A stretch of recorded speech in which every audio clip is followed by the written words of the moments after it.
banal na salita para sa gabing ito, Panginoon. Nawa humihingi po kami ng inyong paggabay upang maging successful pong maihayag ang inyong kingdom gospel sa gabing ito, Panginoon. At nawa gabayan niyo po ang live na ito at ang mga mga gawain po namin sa pang-araw-araw para po sa inyo, Panginoon, sa inyong kaharian at para din po sa inyong mga lost ships, Panginoon, nang sila'y ma-reach nyo sa pamamagitan ng mga gawain na ito. Lord God, gabayan niyo po ang mga nagtuturo, sila Sis Nika, Sis Angel, Sis Tinay, at ako po ang inyong lingkod.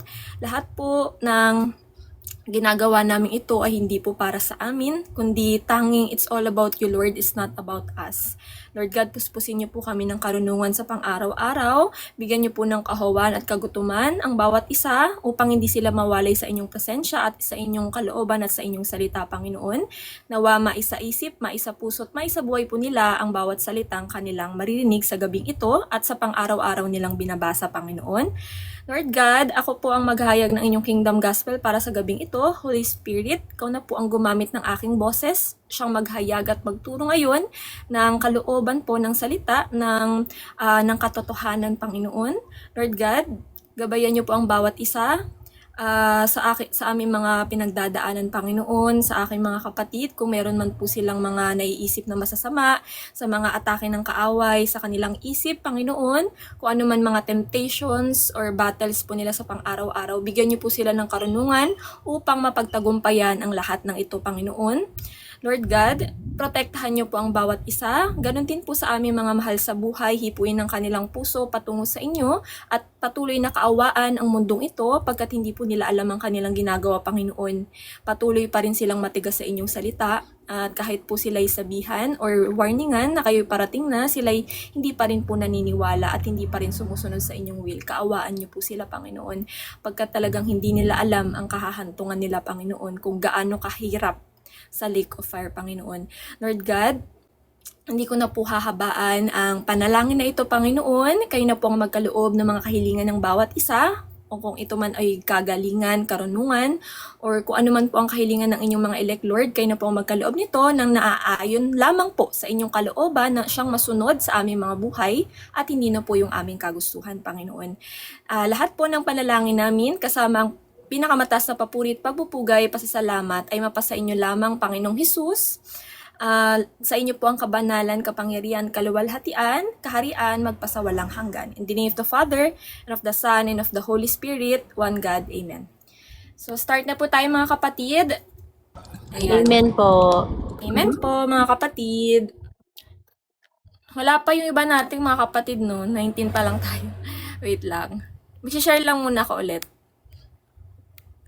Baka maliit lang sila, no? Pa-request ko pa Or kaya, no, yung iba, hindi nila alam na ano tayo. Medyo ba aga-aga ngayon. 9:45 kasi, di ba, madalas? Oo, sister, siguro. Ayan, sige, start na tayo. Si Miss Tinay naghabat muna.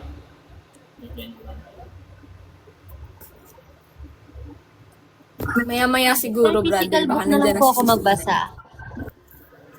Sige po, brother. Wait lang. Open ko lang yung ano ko dito. Ayan. Lucas chapter 15. Magandang Balita Biblia or MBB tag po yung version na gagamitin natin, mga kapatid, ha. Isang araw, ang mga maniningil ng buwis at ang mga makasalanan ay lumapit kay Jesus upang makinig. Nagbulong-bulungan ang mga pariseyo at mga tagapagturo ng kautusan. Sabi nila, ang taong ito'y nakikisama at nakikisalo sa mga makasalanan. Dahil dito, sinabi sa kanila ni Jesus ang talinhagang ito. So alam naman po natin na every time na nandyan po itong mga tagapagturong ito ng kautusan, itong mga pariseyong ito, ay hindi para, alam niyo yun, humanap ng sagot, ng katotohanan, kundi para maghanap ng maibubutas at may papanira sa ating Panginoon. Kasi kahit ano po ang sabihin sa kanila ng Panginoon, hindi po sila naniniwala. Bagkus, andyan talaga yung kanilang mga selfish motive, di ba? Para talaga humanap ng butas upang maparusahan ng ating Panginoon. 'Di ba? Sila nga po nagpapako sa Panginoon, 'di ba? Ito mga Jewish leader na ito dahil sa kanilang inggit Saka pride and ego nila pinapairal nila, saka sa greed, 'di ba mga kapatid? So, dito pa lamang binigyan na sila ng talinhaga, 'di ba? Ng ating Panginoong Hesus yung parable, 'di ba? Parable of lost sheep. Ito yung una. So sabi po dito, kung ang sino man sa inyo ay may 100 tupa at mawalan ng isa, ano ang gagawin niya? Hindi ba't iiwan niya ang siyam sa pastulan? Alam naman po natin yung pastulan, 'di ba? Kaharian po ito. Kaharian po ng Diyos. At hahanapin ang nawawala hanggang sa ito'y matagpuan. Kapag nakita na niya, babasahin ko lang po yung buong parable tapos paliwanag natin. Kapag nakita na niya ang tupa, ay masaya niya itong papasanin. Pagdating sa bahay, aanyayahan niya ang kanyang mga kaibigan at mga kapitbahay at sasabihin sa kanila, makipagsaya kayo sa akin dahil nakita ko na ang tupa kong nawawala. Sinasabi ko sa inyo, magkakaroon ng higit na kagalakan sa langit dahil sa isang makasalanang tumatalikod sa kasalanan, kaysa sa 99 na matuwid na hindi nangangailangang magsisi. So, dito pa lamang po sa parable nito, no? So, sabi po ng ating Panginoong Jesucristo, kung meron daw po, di ba, na 100 tupa at isa ang mawala, ibig sabihin po, yung isa doon ay lost, di ba, yung lost sheep, yun po, yung sinner, di ba, makasalanan, na wala pa po sa kawan, wala pa po sa kaharian ng Panginoon. Which is yung 99, di ba, yung mga napapabanalan ng Panginoon, nandito na sa kanyang kaharian. So, yung isang nawalang yun, yung nawawala pa, na kailangan pong i-reach ng Panginoon, di ba, talagang tutuntunin niya yung lost sheep na iyon, katulad po ng ginagawa natin. Ito po yung ginagamit ng Panginoon dahil tayo bilang nasa kawan ng Panginoon, nasa kaharian niya, tayo yung mga tagapaglingkod, servants. So ginagamit po tayo ng Panginoon upang malocate yung mga lost sheep niya para mapunta din po dito sa kaharian at makipagsalo-salo sa atin, mapabanal din po ng ating Panginoon, maituwid din po yung kanilang mga pamumuhay, di po ba? So sabi po dito, kapag nakita na niya ang tupa ay masaya niya itong papasanin, di ba? Sabi po kahit isa lamang po iyon na makasalanan, na panumbalik mo sa Diyos. Di ba sa mga gawain natin, masayang-masaya na po sila sa langit. At sabi nga po dito, di ba? Yung sabi dito, pagdating sa bahay, anyayahan niya ang kanyang mga kaibigan at mga kapitbahay. So nagsisimbolo po dito ng mga kaibigan kapitbahay ay mga anghel sa langit at sasabihin sa kanila, makipagsaya kayo sa akin dahil nakita ko na ang tupa kong nawawala. Ganun po sa langit, no? Nagsasaya po ang mga anghel doon, nagbubunyi sila sa isang makasalanang nagbagong buhay, tumalikod sa kanyang mga kasalanan at nagpapatuloy na sa paglakad ng matuwid sa Diyos, nandito na nakikisama sa kaharian. 'Di ba? Nakikipagsalo-salo na, nagpapalakasan na ng pananampalataya, 'di ba? Araw-araw kumakain ng salita, araw-araw lumalago, 'di ba? Yun nga po yun sa kanta, no? Tayo yung nakangiti habang lumalago. Talagang tayo din po nagbubunyi, no? Kapag every time na may nakakasama tayo dito ng mga bago, tapos nakakasama natin sa pang-araw-araw, di ba? Like yan, sino ba yung mga bago natin ngayon sa sa fellowships natin? Di ba? Sila Sister Nix, di ba? Sila Sister Aisel, di ba? Yung mga iba pa. So, tayo yun, no? Natutuwa po tayo, nagagalak po tayo na dumadami na po tayo. Kasi ganun po yung kingdom ng Panginoon, di ba sabi doon, mula sa kakaunti, dumadami. So, kaya nga po sa pang-araw-araw, habang po tayo, di ba, nagpapalakasan tayo mga matatagal na, at the same time, nagsusolo win din po tayo. So, kailangan, katulad nga po nito na binigyan tayo ng Panginoon ng panibagong mga platforms. So, ito'y papalaguin natin. Itong pinagkatiwala sa atin ng Panginoon ng mga platforms upang malocate, diba? Upang ma-reach yung mga lost sheep niya katulad na nandito sa parable sa pamamagitan ng mga platforms na pinagkaloob niya. So, talagang ipagamit po natin ang lahat ng kaloob ng Panginoon, lahat ng naitutulong po natin para sa kanyang kaharian. Diba? Para po tayo makauwi na mga kapatid. Talagang ipagamit na po natin lahat-lahat mga kapatid para sa Panginoon, 'di ba? Kahit 'yan, yung mga pinagkaloob niya na mamaya nandyan sa chapter 16 yung the parable of dishonest manager regarding sa mga kaloob ng Panginoon na pinagkatiwala sa iyo para ma-manage mo ng mabuti. So mamaya madadaanin natin 'yan. So lahat ng pinagkaloob ngayon ng Panginoon, 'di ba? Kung 'yan pinagkakalooban ka ng blessing, 'di ba? pinagkakalooban niya ng pantulong mo sa iyong mga kapatid, 'di ba? I-extend natin sa kanila yung blessing, 'di ba? Be a blessing to others kasi binibless ka ng Panginoon. So sabi po dito, pagpatuloy natin, sinasabi ko tapos na pala tayo ng mga kapatid, tama ba?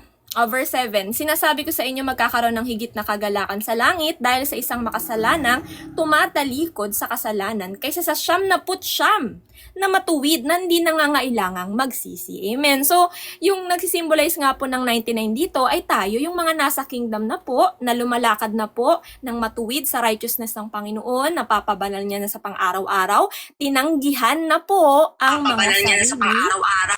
mga sarili nilang mga sarili nating pagnanasa sa ating mga laman, at dito sa kasamaan ng mundo lumihis na po tayo dito. Nandito na po tayo sa righteousness ng Panginoon dito sa kanyang kingdom. So sabi po dito, patuloy natin, ang nawala at natagpuang salaping pilak. So another parable po mga kapatid, no, sa English, the parable of the lost coin. O kaya kung ang isang babae ay may 10 salaping pilak. So, katulad din po to ng no, parable of the lost sheep. So, ibang parable lang, pero same po tayo. So, sabi po dito, at mawala ang isa, so meron daw pong 10 salaping pilak, nawala daw po yung isang salaping pilak, o yung coin. Ano ang gagawin niya? Hindi ba't magsisindi siya ng ilawan?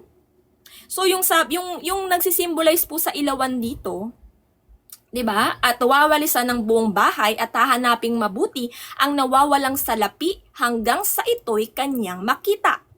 So, ang ibig sabihin po noon, 'di ba, magsisindi siya ng ilawan. Ibig sabihin, tayo na mga servants niya, mga tagasunod niya, tagapaglingkod, tapat na mananampalataya niya, 'di ba? Tayo po yung nag-share ngayon ng kingdom gospel. We serve as the light, salt and light. Tayo yung ilawan na ginagamit niya para mailawan din po yung iba. Diba? So sabi po dito, wawalisan ang buong bahay at hahanaping mabuti. Talagang noon sa mga gawain po natin, no, nahahanap ng mabuti ng Panginoon kung sino po yung kanyang nawawalang tupa versus dun sa mga goats. Diba naano po talaga, nahihiwalay, talagang nahahanap niyang mabuti. At yung mga nahanap niyang mabuting iyon, na nawawalang tupa, 'di ba? Yun yung lagi na nating nakakasama, nagiging kasama na natin sa journey natin, 'di ba? So, pero yung mga iba na mga alam mo na hindi naman talaga, hindi naman talaga yung magandang intensyon para hindi para dito sa sa kingdom gospel, kundi para mangusig ganyan, natataniman din sila, 'di ba? Natataniman din po sila without them knowing. 'Di ba? They meant it evil but God meant it for good. No, mataniman sila at the same time ay wala po silang maitanggi sa Great White Throne Judgment na hindi po sila nataniman o napakinggan yung salita ng Diyos, etong Kingdom Gospel. Diba? So sabi po dito, kapag nakita na niya, 9 na tayo brother, kapag nakita na niya ito, aanyayahan niya ang kanyang mga kaibigan at mga kapitbahay at sasabihin sa kanila, makipagsaya kayo sa akin, sapagkat nakita ko na ang nawawala kong salaping pilak. So, ibig sabihin po, no, pagka nahanap na yung nawawalang salaping pilak o yung coin na iyon o yung lost sheep nga na iyon, 'di ba? Yung matutuwa, magagalak po. 'Di ba? Magagalak tayo na nasa kaharian at the same time, syempre ang ating Panginoon, ang mga anghel dun, 'di ba? Sabi dito, sinasabi ko sa inyo, gayon din ang kagalakan ng mga anghel ng Diyos dahil sa isang makasalanang tumatalikod sa kasalanan. Amen. Alam mo, ito po talaga yun mga kapatid eh. Ito po talaga yun. Kailangan talikuran. Yung kasalanan. Repentance. Change of minds, hearts, and your lives. Baguhin mo ito, itanggi mo muna, deny your flesh. Dito magsisimula po yun eh. Sabi ng Panginoon, kung ikaw ay tagasunod ko, kung ikaw ay disipulo ko, tanggihan mo ang iyong sariling laman. Diba? Tanggihan mo yan. Something in you must die. Diba? Kailangang mamatay ng mga ambisyon mo sa buhay, kailangang mamatay ng mga interest mo sa buhay, mga passions mo, mga desires mo, yung will mo, sarili mo mga desisyon sa buhay, kailangang mamatay yan, kailangang isurrender mo yan sa Diyos. Diba? A death to self, but alive in Christ. Siya na to, hindi na ikaw. Hindi na ikaw yung masusunod, espiritu na niya. Diba?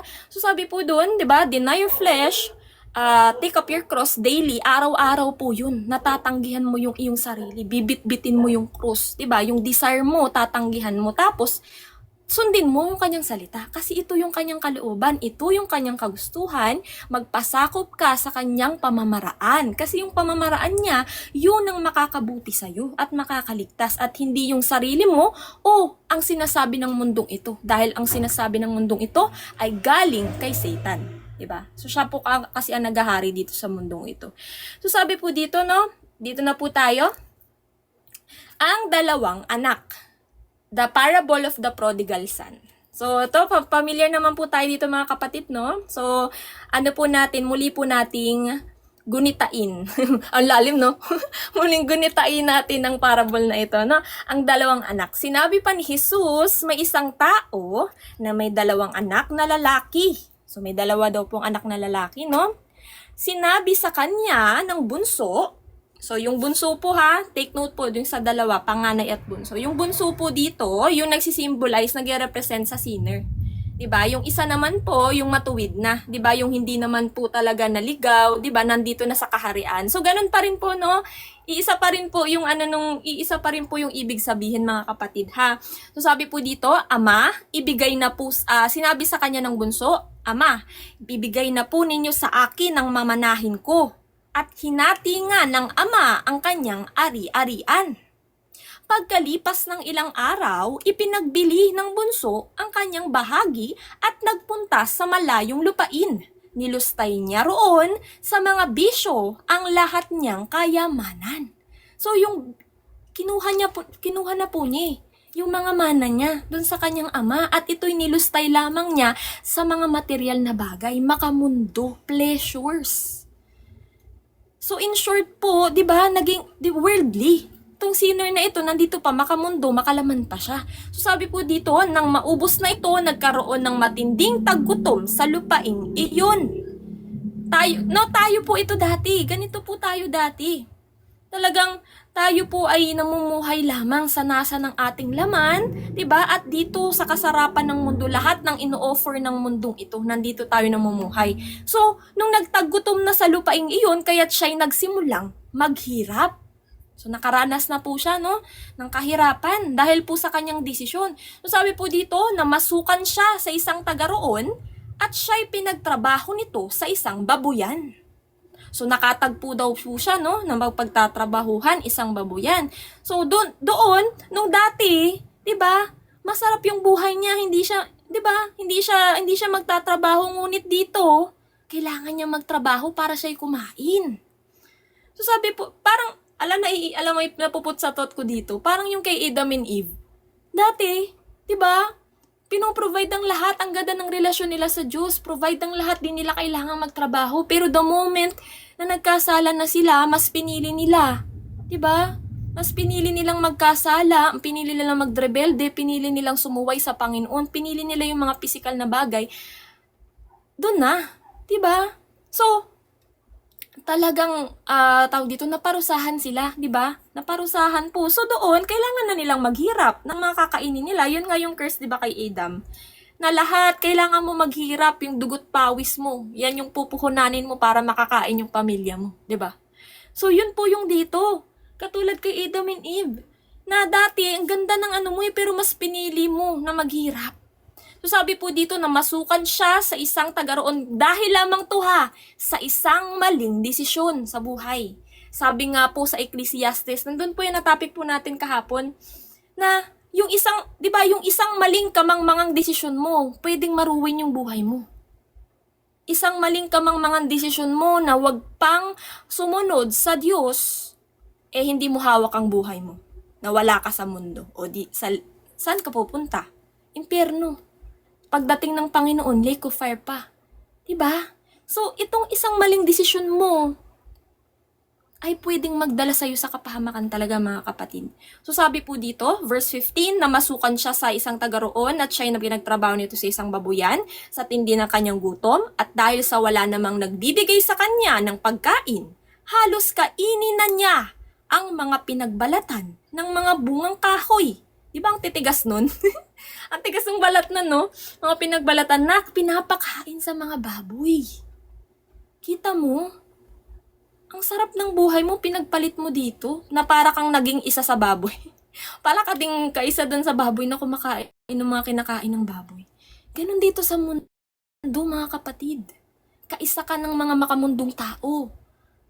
Yung ginagawa nila dito sa mundo ay magdadala sa kanila sa kapahamakan, di ba? Enjoy now, suffer later. Hindi naman po yan ang tunay na buhay, yung mga kasarapan na yan.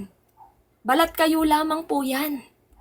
Talagang sa physical lamang po yan. Akala mo, yan yung talagang worth it sa buhay mo ngayon. Yan po yung deception ni Satan sa mga tao. Na itatak sa isip at puso nila na itong buhay sa mundong ito ang worth it, worth living for. Pero hindi. Sa totoo'y hindi. Hindi worth it ng eternity mo, yung maling desisyon mo na ikay mag-sexual immorality, na mag-adultery. Hindi worth it eh. Ang haba ng eternity para gawin mo yung bagay na yan, ikapapahamak mo. Kaya ang sabi ng Panginoon, di ba? Sabi niya, magbagong buhay. Tumalikod sa mga kasalanan at lumakad na ng tuwid sa Diyos. Ibigay mo na yung buhay mo sa Diyos. Sabi nga po sa Ecclesiastes, alam mo na natapos natin yung librong yun, ang dami po no, ng malalalim na wisdom talaga. Ang dami mong mapupulot doon. Pwede nyo pong ulit-ulitin yun mga kapatid, malalim. Talagang lalalim po kayo at mag-grow sa wisdom po ng Panginoon. So, ang sabi nga po doon, no, vanity. All vanity. Na na-realize nga po, na pagtanto ni Solomon, King Solomon, na ang lahat ng iyon dito sa mundo ay walang kabuluhan. Ang importante po ay ikay magkaroon ng takot sa Diyos at sumunod sa Kanya, di ba, gumawa ng tama sa Kanya. Kasi yun naman po ang mahalaga eh. Pero yung buhay dito sa mundo, wala po talaga. Kung wala ka sa Diyos, outside Jesus, there's no other way. There's no life. There's all lies. Lahat kasi nungalingan na. Kasi dito mo lang matatagpuan ang katotohanan eh. Sa Kanyang salita. Sa Kanyang karunungan. Ang Diyos na may likha sa atin. Siya ang nakakaalam ng lahat. So, sino tayo para magmarunong sa buhay natin? Di ba mga kapatid? Surrender na natin. Sumunod na po tayo sa Kanya. Huwag na po tayong makipagmatigasan pa, makipagtalo pa sa Diyos ng mga gusto natin sa buhay. Dahil hindi po yan ang makakabuti sa'yo. Mapapahama ka lang pag nagmatigas ka pa ngayon. Huwag mo nang ipakadelay. Di ba, na-topic nga rin po natin yan, huwag mo nang ipagpaliban, kapatid. Huwag mo nang antayin na ikay mawala dito sa mundo nang hindi ka nagbabalik loob sa Diyos at nagbabago. Kasi anytime soon, pwede na rin po siyang bumalik, mga kapatid. So, tayo po ay maghanda sa pang-araw-araw. Itong ginagawa natin ay paghahanda na po ito sa nalalapit niyang pagbabalik. So, patuloy po tayo, mga kapatid. Verse 17 tayo. Ngunit napag-isip-isip niya ang kanyang ginawa at nasabi niya sa sarili, labis-labis ang pagkain ng mga alila ng aking ama. Samantalang ako'y namamatay dito sa gutom. Babalik ako sa aking ama at sasabihin ko sa kanya, Ama, nagkasala po ako sa Diyos at sa inyo. So dito pa lamang po, ito po yung pinaka-starting point, no? Na tayo'y talagang mapapagod, no? Sa Ecclesiastes, ganun din po, no? Natapik din po yan. Magiging umpisa po dyan, yung mapapagod ka. Yung sasabihin nga po doon na hindi masaya ang buhay. Di ba sa Ecclesiastes, saan nga yun? Natapik natin nung isang araw. Kahapon nga ba o nung isang araw? Yung dito, ayan o, sabi dito, I have no pleasure in them. Dito sa mundong ito. Talagang kailangan mong mapagod dito eh. Kailangan mong maisip, ma-realize na hindi worth it ang buhay dito. Lahat ng meron dito, nakasarapan, ay hindi pang matagalan. Mawawala lamang, matutupok lamang, di ba? Pero kapag ikay nagtanim na ng mga eternal na mga bagay, pang heavenly na po, ayan, yan po ang pangmatagalan. Kaya yan na po ang asikasuhin mo ngayon. Diba? At hindi yung pang temporary lamang na mga bagay na nawawala. So sabi po dito, 'di ba? Dito magsisimula ang lahat, 'di ba? Napagod na nga siya sa sitwasyon niya na dati, 'di ba, maganda yung buhay niya, pinagpalit niya 'yun dahil sa kanyang maling kamangmangan na desisyon. Na lustayin yung mga kayamanan na ba? Na ipinagkatiwala sa kanya, sa maling paraan niya ginamit, at 'yun ang nakapagpahamak sa kanya, 'di ba? Kung dati siya'y kumakain ng wasto, ngayon kumakain ng mga pagkain ng baboy. So napag-isip-isip niya na yung ginagawa niya, 'di ba, ay mali. Gusto na niyang bumalik. So magbabalik. Ito na po yung nagsisimbolize na magbabalik loob na sa Panginoon. Ikay magsisisi na repentance. Diyan po talaga nag-uumpisa. Repentance, aminin mo. Magpakumbaba ka sa Diyos. Pagpakumbaba mo yung matigas mong puso, 'di ba? Huwag mo nang ipakatigas 'yan. Sabihin mo sa Panginoon na aminin mo yung mga kasalanan mo. Aminin mo na hindi mo kayang iligtas ang sarili mo. Na hindi mo kaya ang buhay na ito. Ibigay mo na sa Kanya. Ibigay mo na sa Kanya yan. Isurrender mo na sa Kanya ang buhay mo. I-deny mo na yung sarili mo at siya na ang masusunod sa buhay mo bilang iyong Lord and Savior. 'Di ba? Ang ating Panginoong Hesukristo. At susunod ka na po sa Kanyang righteousness, sa Kanyang kalooban, sa Kanyang salita upang Kanyang matuwid. Hindi po para, 'di ba, nagbalik loob ka tapos 'di ba, babalik ka na naman. Hindi na po. Lalakad na po tayo ng matuwid dito sa Kanyang kaharian. Sabi po dito, verse 18, di pa pala natin tapos. Labis ang pagkain ng mga alila ng aking ama, samantalang ako'y namamatay dito sa gutom.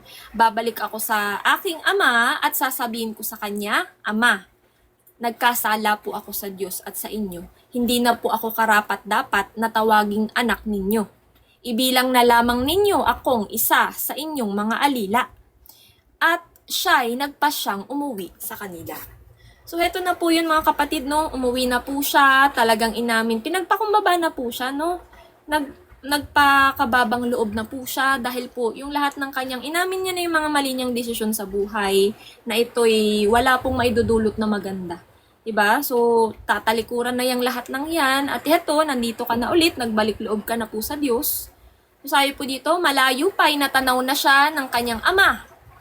Heto po yun, oh. Yung isang sinner na pagbalik loob sa sa Panginoon, talagang sila'y magbubunyi sa kalangitan, 'di ba? Talagang magbubunyi ang mga anghel dito sa isang sinner na ito na nagbalik loob na tumalikod na sa kanyang mga kasamaan, sa kanyang mga kasalanan, yung mga mali niyang nagawa. So sabi po dito, sa matinding awa ay patakbo siyang sinalubong ni Yakap at hinalikan. Amen. Hindi tayo tiningnan ng Diyos sa lahat ng ginawa nating mga kasalanan, mga karumihan natin, bagkus niyakap niya po tayo at nilinis.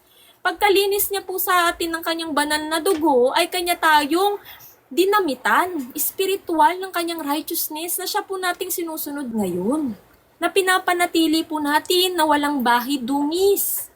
Kasi hindi na nga po para tayo nilinis para magrumi pa, na parang baboy po, no? Nalininis tapos pumunta na naman sa putikan. Hindi po. Talagang papanatilihin po natin yan na napapabanal tayo ng ating Panginoon sa pang-araw-araw. Pasensya na po, medyo maingay yung background ko, naulan kasi. Naririnig nyo ba mga kapatid? Okay naman yung audio ko? Opo, malinaw po. Wait lang mga kapatid.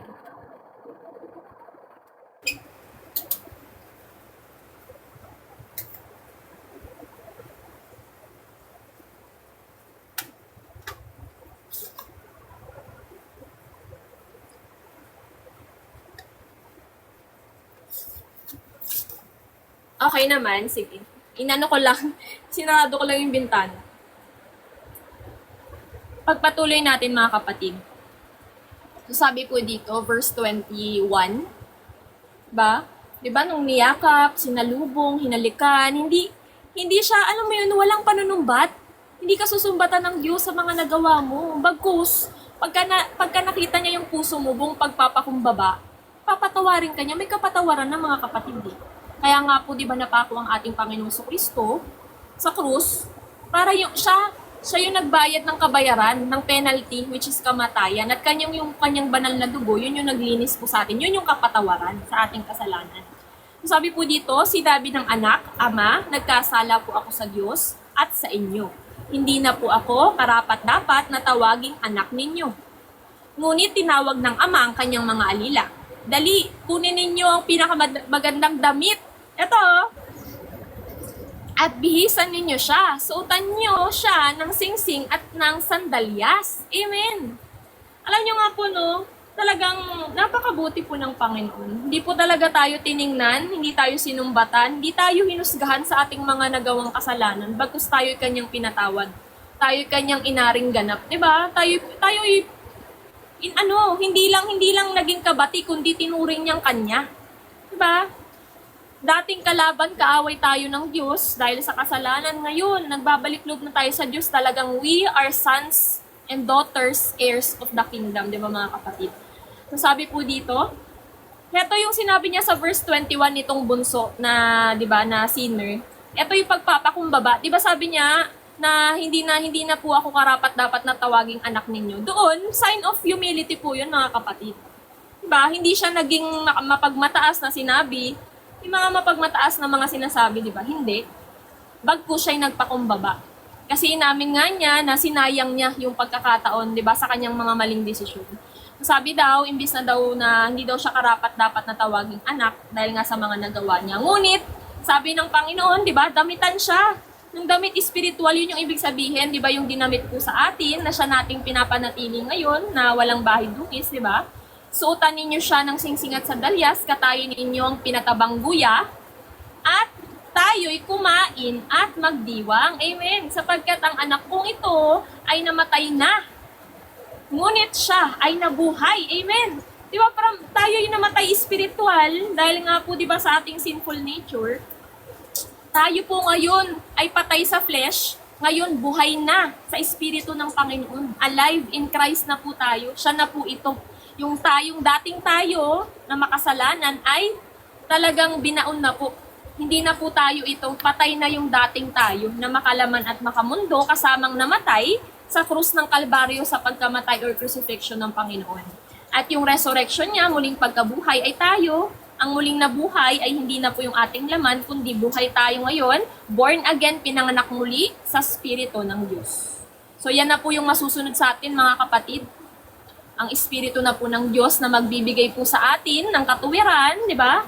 Magbibigay po sa atin ng kalooban ng Panginoon na siya nating sumusunod mga kapatid. At transformation sa buhay, di ba? Yung good fruit, ayan po yan mga kapatid.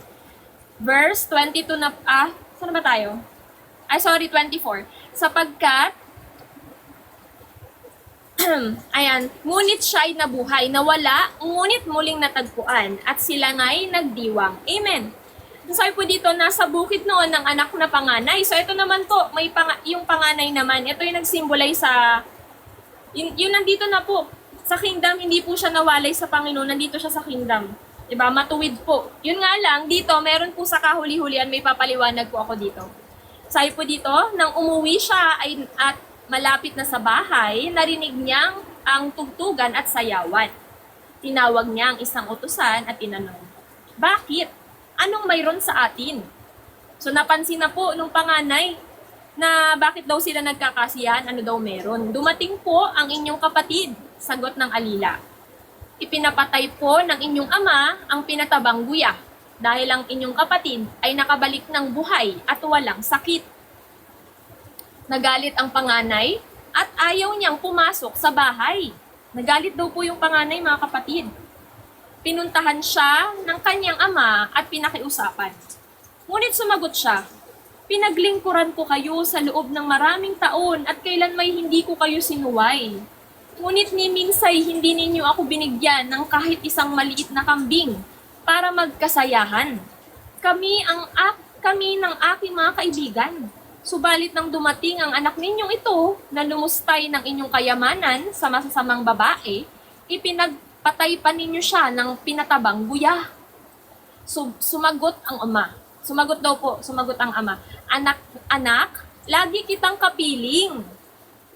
At ang lahat ng aking ari-arian ay sa iyo. So, ibig sabihin, nandito siya sa kaharian ng Diyos. Kapiling siya ng Diyos, hindi siya nawawalay. Diba? Siya nga po yung tinutukoy dito yung 99. Yun nga lang, ang ibig sabihin nito, na araw-araw kailangan po natin ng repentance. Kasi katulad nito, meron pa siyang, diba, nagkaroon siya ng hate sa kanyang isip, sa kanyang kapatid. So, ang sinisimbolize po noon, bagamat tayo yung nandito na sa kawan ng Panginoon, kailangan pa rin po nating mag-repent. Kailangan pa rin nating magpalinis sa Panginoon sa mga natatago dyan sa nabubuo sa ating puso upang araw-araw po tayo.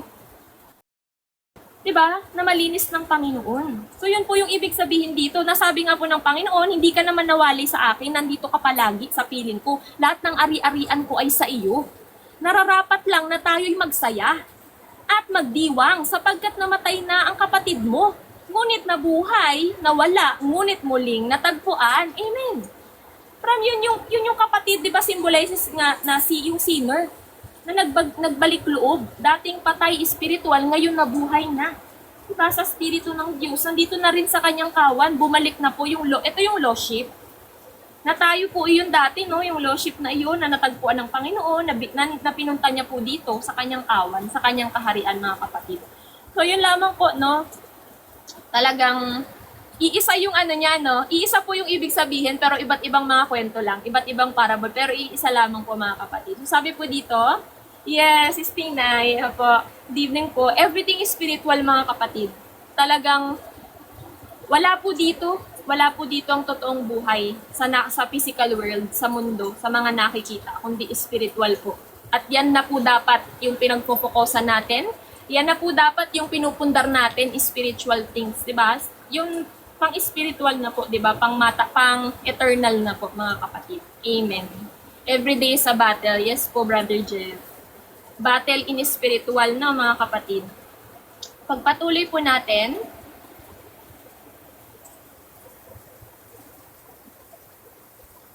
amen. Yes po, Sis Tina, yung problema, saka lahat, no? Lahat talaga spiritual. Kahit yung mga sakit, spiritual. Mga problema, or kaya, kunwari, yung kapatid mo, ay ganito, yung katulad dito, di ba? Parang nagkaroon siya ng hate, spiritual din. So, kailangan po talaga, repentance, magbago po tayo, magbalik loob tayo sa Panginoon, magpalinis tayo sa Panginoon, ipasaliksik natin yung mga naiipon dyan, na mga kung meron pang unforgiveness, hate, or kung anong hindi kinalulugod ng Diyos para po masurrender na natin sa Kanya. At hindi po maipon sa atin. Kasi po, yan po yung doorway ng kaaway, yung mga, yung mga nakatago po sa atin. Na hindi kinalulugod ng Diyos. Yes, kahit sakit ng ulo. Mga sakit po, spiritual din po. Yes. Oo, Saka kasi dyan po, ko rin lalo na pagtanto, Ate Lynn, Brother Daniel, baka meron kayo yung i-share. talagang, meron, Ate Lynn, yung Sige sa po. yung dyan ko rin lalo na pagtanto yung once talaga na open talaga yung spiritual awaken mo sa Panginoon, talagang lalong masasabi mo sa sarili mo na sobrang dumi mo talaga, kailangan mo talaga ng daily repentance, daily submission, daily surrendering on Him talaga kasi sobrang hirap na magkasala, na parang pag nagkasala ka, alam mo yung grieve sa loob mo na sobrang bigat, ganun siya. Amen. Talagang everything is spiritual, mga kapatid. At hindi po yan alam ng mga tao, akala nila normal-normal lang yung mga nangyayari. Di ba? Hindi kasi, patay kasi sila spiritual, hindi sila gising spiritual. So, akala nila, ito'y lahat ay physical lamang. Pero hindi. Talagang spiritual po ang lahat. Kapag magkasala ka, nandidiri ka sa sarili mo. Amen, Sister Angel. Sige po, pagpatuloy na natin, mga kapatid, nandito tayo sa Lucas chapter 16. Ang talinhaga ng tusong katiwala.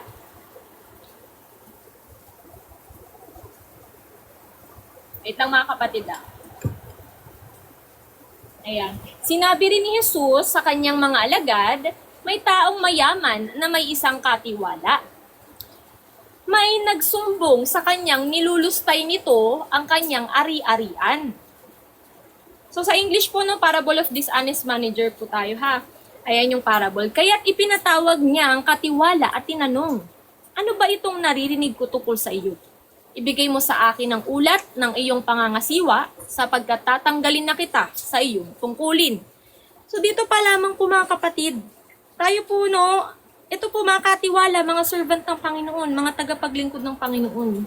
Tayo, servant. Ngunit itong servant na ito ay hindi honest sa Panginoon. Hindi po siya tapat sa Panginoon. Naging sakim po siya sa kayamanan, sa pera. Alam naman po natin, no, ang lahat ng pinagkakalob sa atin dito sa kaharian ng Diyos, yung mga pinagkakalob sa atin, ay para gamitin natin sa kanyang kaharian. Kahit po yung pinagkakatiwala sa ating mga kaloob, yung mga blessings, lahat, gift, lahat po yan. itong wisdom, lahat po yan galing sa Kanya. Hindi po yan sa atin. Katiwala lang tayo, managers. We are managers. Tagapagpamahala, tagapangasiwa. We are stewards. Yan nga po yung stewards of grace. Katiwala lang po tayo, hindi po yan sa atin, sa Diyos po yan lahat. So, ito'y para palaguin natin at, di ba, gawin natin, gamitin natin sa mabuti.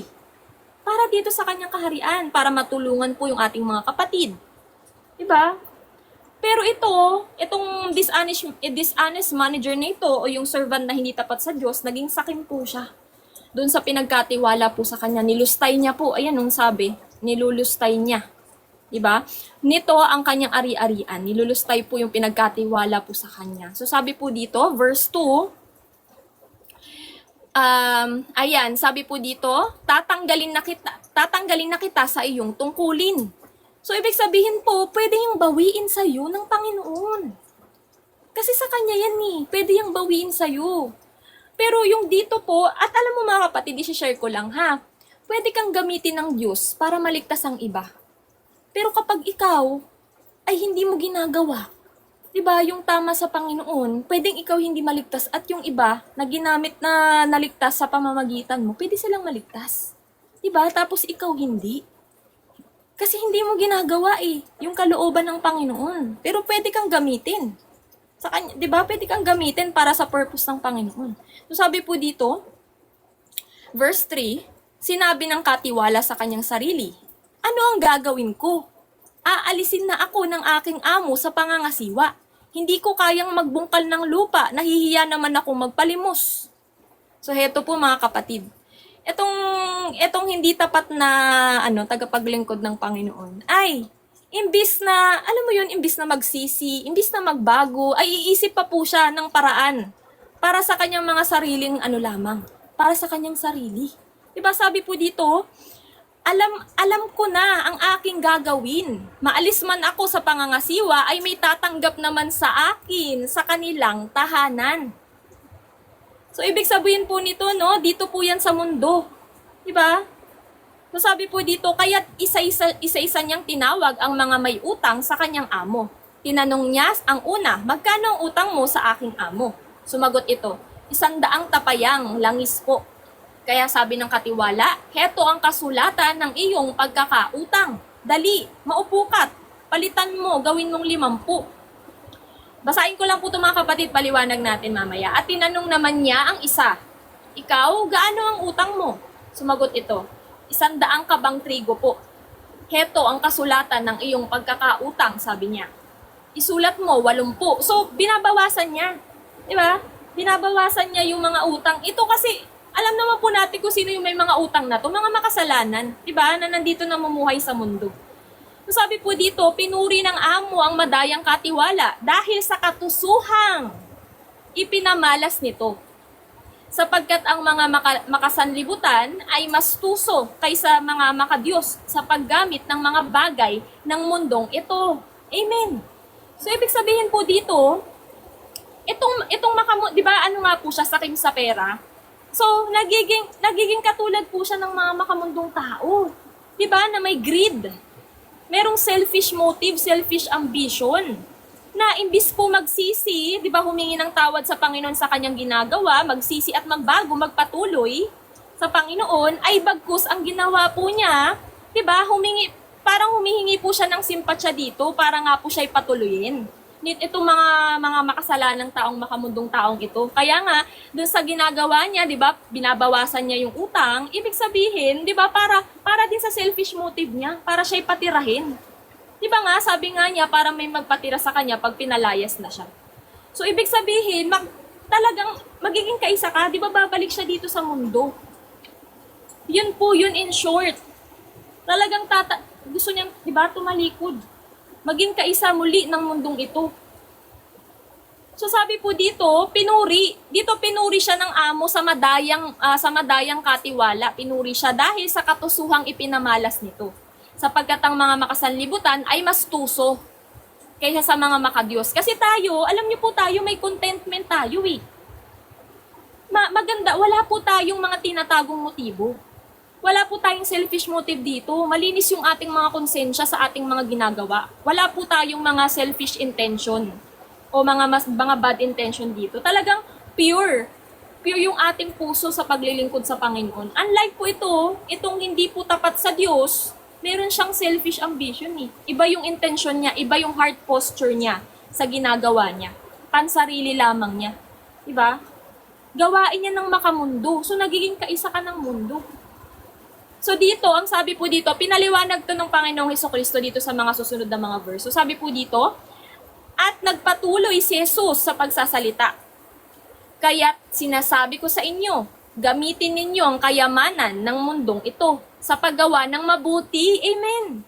Sa inyong mga kapwa, upang kung maubos na iyon, ay tanggapin naman kayo sa tahanang walang hanggan. Amen.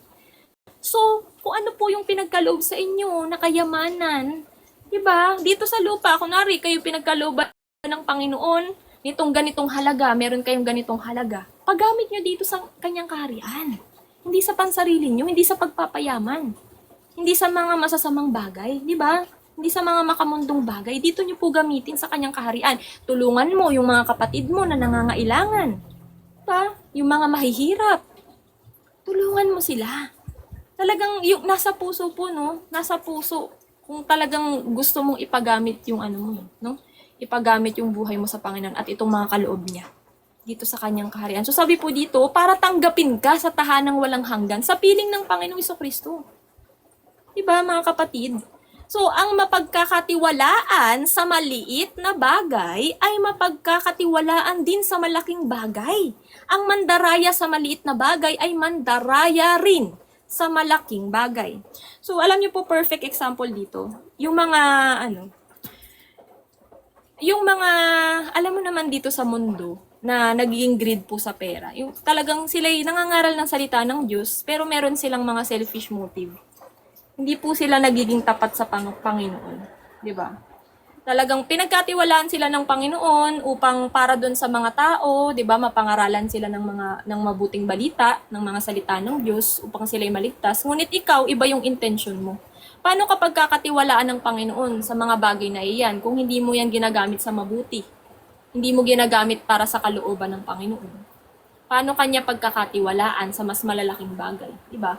Sabi po dito, kaya nga marami ngayon pagka sa pera, yan po no, love, yung pagmamahal pag nanasa mo sa pera. May greed ka na. So doon po nag-uumpisa po iyon. 'Di ba mga kapatid? So sabi po dito, verse 10, ang mapagkakatiwalaan sa maliit na bagay ay mapagkakatiwalaan din sa malaking bagay. Ang mandaraya sa maliit na bagay ay mandaraya rin sa malaking bagay. Amen. So tayo, importante po talaga dito yung contentment. Meron kang contentment talaga. At saka, yung kung ano yung pinagkaloob mo, tayo alam mo binigay sa atin ng Panginoon, hindi man tayo binigyan ng katulad dun sa kanila, yung mga ganyan, yung mga pulpit, yung mga ganyan sa yung ministry, tayo wilderness yung binigay sa atin. Ito, na siyang pinapalago lang natin, kung ano yung binigay sa atin ito, pinapalago natin sa pang-araw-araw. Diba? Hindi sa ating mga kakayahan, hindi sa ating mga karunungan, kundi sa Panginoong Hesukristo pa rin. Talagang tayo yung mas pinupuspos pa. Tayong mas kinakalooban pa. Kasi mapagkakatiwalaan po tayo sa, 'di ba, sa maliit na bagay. Yun nga po yung na-topic na rin po natin yun, na nung pinagkalooban tayo ng Panginoon sa maliit, pinalago natin. Ano nga ba yun? Parable of talents ba yun? Oo, yun, tama, no? Na-topic na po natin yun, mga kapatid. Na pinalago po natin kung ano yung binigay sa atin. Kahit yun ay maliit, pinalago natin, di ba, lumaki. Noong dati, konti lang tayo, no? Konti lang tayo dito. Pero ngayon, di ba, dumadami na po tayo. Dahil talagang hindi natin sinayang yung mga kinaloob ng Panginoon. Siya nating pinalago, di ba? At hindi sarili natin ang iniisip natin dito. Hindi sarili ang tinataas natin dito. Panginoong Hesus lang. Diyos pa rin po. Hindi yan sa iyo. Hindi po yan sa atin. So sabi po dito, verse 11, kaya kung hindi kayo mapagkakatiwalaan sa mga kayamanan ng mundong ito, sino magtitiwala sa inyo ng tunay na kayamanan? Amen. At kung hindi kayo mapagkakatiwalaan sa kayamanan ng iba, sino ang magbibigay sa inyo ng talagang para sa inyo? So, lesson na po talaga sa atin ito mga kapatid, no? Talagang importante po dito yung ano, no, yung intention mo, 'di ba? Kaya tayo sa pang-araw-araw mga kapatid, talagang i-surrender natin sa Panginoon, no? Ipalinis natin yung ating mga puso, na dapat malinis yung intention natin dito. Wala tayong ibang intention or makasariling mga motibo dito sa ginagawa natin. Hindi to para tayo'y sumikat, hindi. Hindi to para manghingi tayo ng pera, hindi. Libre po ang salita ng Diyos, wala tayong hinihinging ni sentimo dito. Diba, mga kapatid? Wala po tayong ibang hangad, kundi maligtas din po yung iba, hindi lamang po tayo. So sabi po dito, no, at tunay na tunay talaga, no, kung nasa ng kayamanan mo, nandun din yung puso mo. So, kung kayamanan natin talagang panglangit na po, mga kapatid, hindi na po dito sa mundo. Kaya hindi po tayo maaakit niyan, yung mga katulad niyan, yung maaakit sa pera, hindi po eh.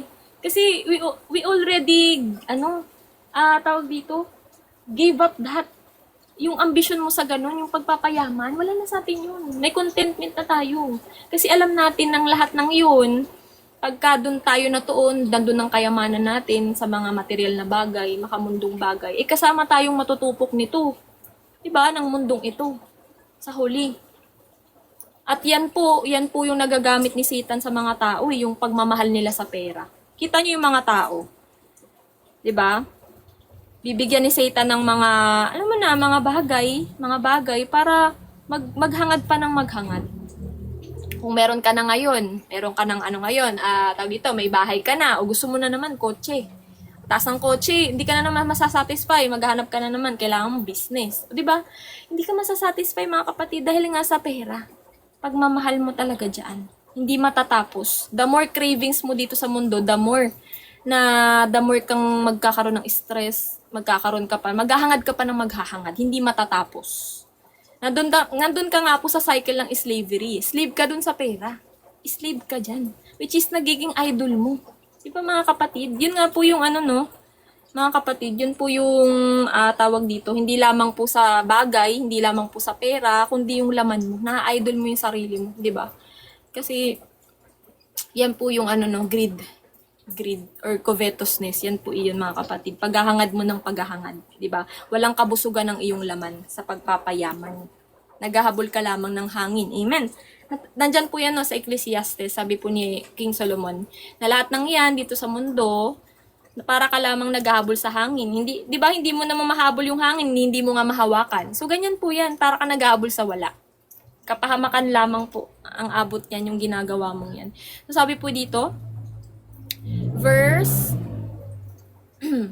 30 na po tayo, brother. Walang aliping maaaring maglingkod sa dalawang Panginoon, sapagkat kamumuhian niya ang isa at iibigin ng ikalawa. Paglilingkuran ng tapat ang isa at hahamakin ang ikalawa. Hindi kayo maaaring maglingkod sa Diyos at sa kayamanan. So you can only serve one master only, mga kapatid. Hindi po pwede na 50 po sa mundo, 50 sa Diyos. 'Di ba? Hindi ka pwedeng makisalo sa pagkainan ng Diyos, tas makikisalo ka din sa pagkainan ni Satan. Hindi po pwede, mga kapatid. At buong buhay niya po yung binigay niya sa atin. Dapat buo din po yung ibibigay natin sa kanya. Buong buhay din po natin. Kasi 'di ba mga kapatid, kapag hindi mo kayang tanggihan yung sarili mo, hindi mo kayang maglingkod sa Panginoon. Kasi maaakit ka lang at maaakit eh. Katulad nga po ni Judas. 'Di ba mga kapatid? 3 years kasama niyang Panginoon. Pinagkakatiwalaan siya, treasurer nga po siya eh. Sa kanya pinahawak yung money bag. Pero within that span of time, na binibigyan siya ng pagkakataon ng Panginoon na magbago sa mga nasa ng puso niya, nasa kayamanan, hindi pa rin po siya nagbago. Pinagnanakawan niya. Pera at pera pa rin po yung nasa puso niya. Mga kapatid. So, sa hulit-huli, pinagkanulo niya ang Panginoon for 30 pieces of silver. Mundo pa rin talaga, yung nasa pa rin talaga ng niya, nasa niya sa pera, ang namayani hanggang sa huli. Kaya doon, di ba, nag-guilty siya.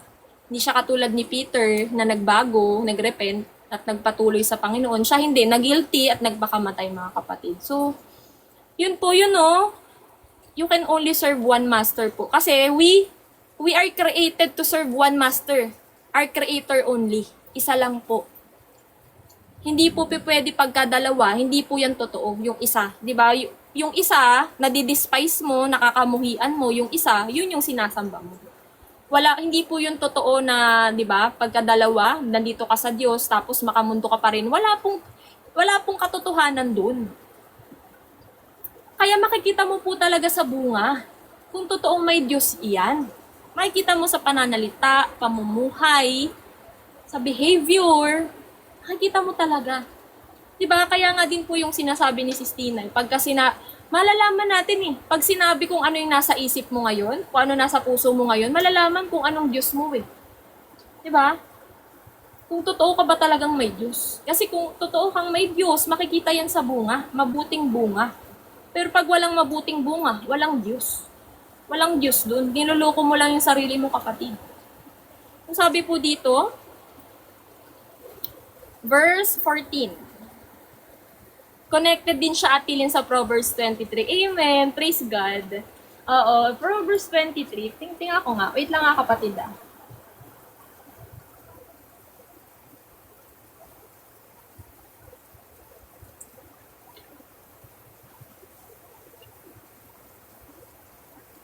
Ay, oo, ito no. Di bali baka makapag-Proverbs din tayo, no? Pagkatapos, try natin yan. Don't sit with the ruler. Sige, try natin yan, ha? So, pagpatuloy natin mga kapatid, verse 14, nang marinig ito ng mga pariseyo, ng mga sakim sa salapi. Ito po yung example, mga pariseyo. Ay kinutya nila si Jesus. Kaya't sinabi niya sa kanila, kayo ang nagpapanggap na matuwid sa harapan ng mga tao. Ngunit alam ng Diyos ang nilalaman ng inyong mga puso, sapagkat ang itinuturing na mahalaga ng mga tao ay kasuklam-suklam sa paningin ng Diyos. Kung kinakaibigan mo nga po ang mundo, kalaban ka ng Diyos.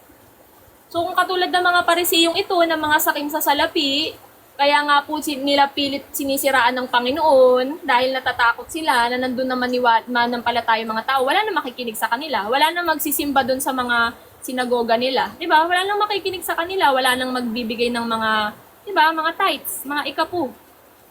Wala na.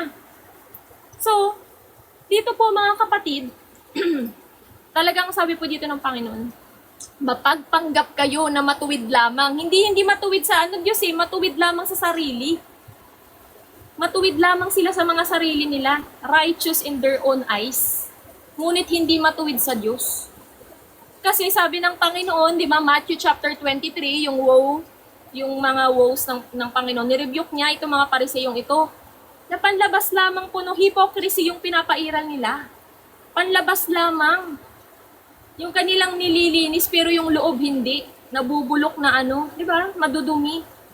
Wala po talagang mabuting bunga, walang pagbabago. Kasakiman pa rin sa salapi ang pinapairal. Nandyan yung greed nila, yung pride and ego nila.